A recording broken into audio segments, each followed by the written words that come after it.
జరిగిన రెండు ఘటనలు టీడీపీని కుదిపేశాయి. పార్టీ కార్యకర్తలే సోషల్ మీడియాలో నెగిటివ్ పోస్టులు పెట్టడం తెలుగుదేశం అభిమానులతో పాటు నేతల్ని సందిగ్ధంలోకి నెట్టింది. జరిగిన నష్టంపై డ్యామేజ్ కంట్రోల్ ఎక్సర్సైజ్ ప్రారంభించినా పెద్దగా ఫలితం కనిపించడం లేదు.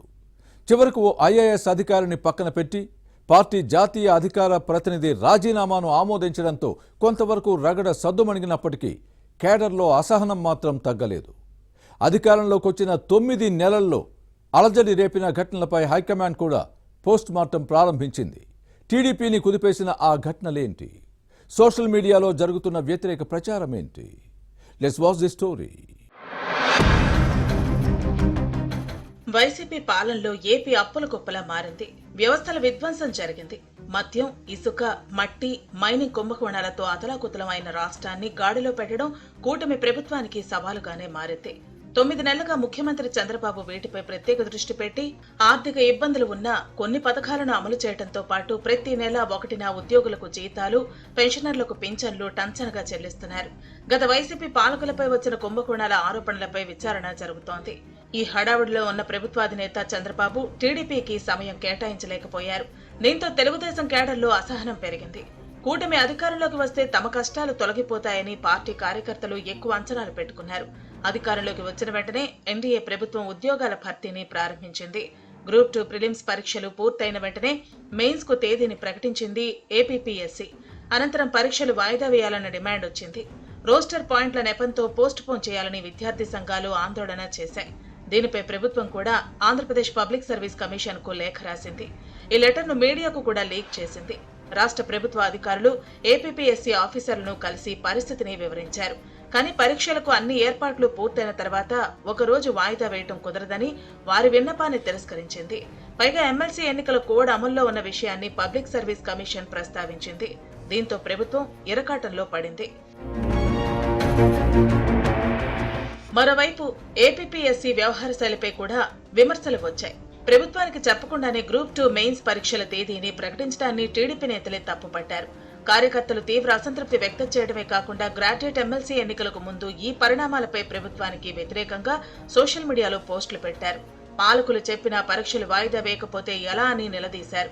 ఇదే సమయంలో AP fibre net chairman GV Reddy రాజీనామా వ్యవహారం పార్టీలో అలజడి సృష్టించింది. సోషల్ మీడియాలో తెలుగుదేశం కార్యకర్తలే పార్టీపై నెగిటివ్ గా ట్రోల్ చేశారు. ఫైబర్ నెట్ లో వైసీపీ హయాంలో పెట్టిన తాత్కాలిక ఉద్యోగులను తాను తొలగించినప్పటికీ సంస్థ మేనేజింగ్ డైరెక్టర్ దినేష్ కుమార్ ఆమోదించకపోవడంతో 3 నెలల జీతాలు ఇవ్వాల్సి వచ్చిందని జీవీరెడ్డి ఆవేదన వ్యక్తం చేశారు. అదేవిధంగా జీఎస్టీ కూడా సకాలంలో చెల్లించకపోవడంతో జరిమానా కట్టాల్సి వస్తుందని మీడియా సమావేశం పెట్టి చెప్పిన అంశాలు పార్టీ కార్యకర్తలు, నేతలు జనంలోకి బలంగా తీసుకెళ్లారు. ఫైబర్ నెట్ లో కడప, పులివెందులకు చెందిన వారు పనిచేయకుండా అక్కడే ఉండి జీతాలు తీసుకుంటున్నారని పుంఖానుపుంఖాలుగా వార్తలొచ్చాయి. జీవీరెడ్డి ఈ అంశాన్ని ప్రభుత్వాధినేత ముఖ్యమంత్రి దృష్టికి తీసుకువెళ్లకుండా నేరుగా మీడియా ముందుకు రావటం, రాజద్రోహం అనే తీవ్ర పదజాలం ఉపయోగించడాన్ని ఎవరూ హర్షించడం లేదు. కానీ ఈయన లేవనెత్తిన అంశాలకు మాత్రం బాగా మద్దతు లభించింది. సీఎం దగ్గరకు వెళ్లినప్పుడు మీడియాకు ఎక్కటం పట్ల అభ్యంతరం వ్యక్తమైంది.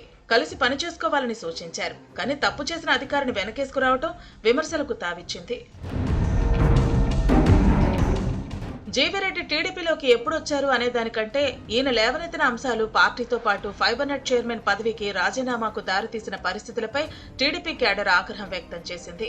అందుకే సోషల్ మీడియాలో రెచ్చిపోయారు. నెగిటివ్ ప్రచారం చేసింది కూడా టీడీపీ సానుభూతి పరులేనని ప్రభుత్వానికి నివేదికలు అందాయి. దీనికి తోడు శాసనసభ సమావేశాలు జరుగుతున్న సమయంలో ఈ ఘటనలు లాబీల్లో చర్చకు దారితీశాయి. రాష్ట్రం అధికారుల రాజ్యంగా మారిందని కూటమి ఎమ్మెల్యేలు కామెంట్లు చేయడం గమనించదగ్గ విషయం. జీవీరెడ్డి చెప్పిన 2 అంశాల్లో న్యాయం ఉందని అధికారులు సర్ది చెప్పుకున్నారు. సంస్థలో తప్పుందని తేలిపోయిందని, అలాంటప్పుడు అధికారిపై చర్యలు తీసుకుంటే ఇంత డ్యామేజ్ జరుగుండేది కాదని పార్టీ ఎమ్మెల్యేల అభిప్రాయం.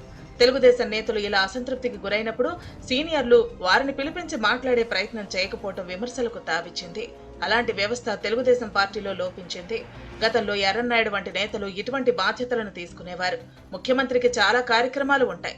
కానీ పార్టీ, ప్రభుత్వం మధ్య సమన్వయం చేసేందుకు ఇప్పటికైనా తెలుగుదేశం సీనియర్లతో ఓ వ్యవస్థను ఏర్పాటు చేస్తే బాగుంటుందని పార్టీ నేతలే చెబుతున్నారు.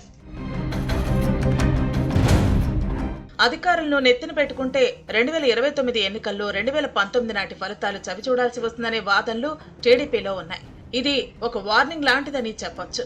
పార్టీ జెండాను భుజాన మోసి కేసులు జైళ్లు లెక్క చేయకుండా ప్రజలను పోలింగ్ బూత్లకు తీసుకొచ్చి పార్టీ శ్రేణులు ఓట్లు వేయించిన విషయాన్ని గుర్తు చేస్తున్నారు. టీడీపీ కార్యకర్తలను నేతలను పట్టించుకోవాల్సిన సమయం ఆసనమైందని సోషల్ మీడియాలో పార్టీ కేడరే హోరెత్తిస్తున్నారు. ఇప్పటికైనా సమయం మించిపోలేదని, సరిదిద్దుకునే అవకాశం ఉందని సూచిస్తున్నారు. పార్టీకి అంకిత భావంతో పనిచేసే నేతలను కూర్చోబెట్టి కార్యకర్తల మనోభావాలను గౌరవించాల్సిన అవసరం ఉందని తెలుగుదేశం సీనియర్ ఎమ్మెల్యే కామెంట్ చేయడాన్ని గమనించాలి.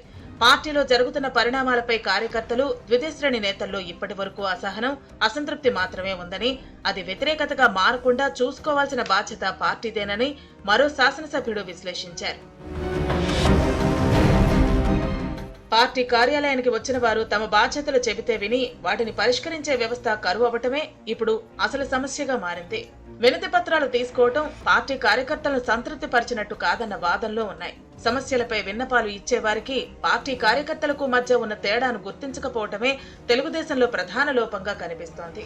వీటిపై చంద్రబాబు, లోకేష్ దృష్టి పెట్టాలని సోషల్ మీడియాలో పార్టీ కార్యకర్తలు, నేతలు పోస్టులు పెడుతున్నారు. అధినాయకత్వం మున్ముందైనా ఇలాంటి లోపాలను సరిదిద్దుకుంటుందో లేదో చూడాలి.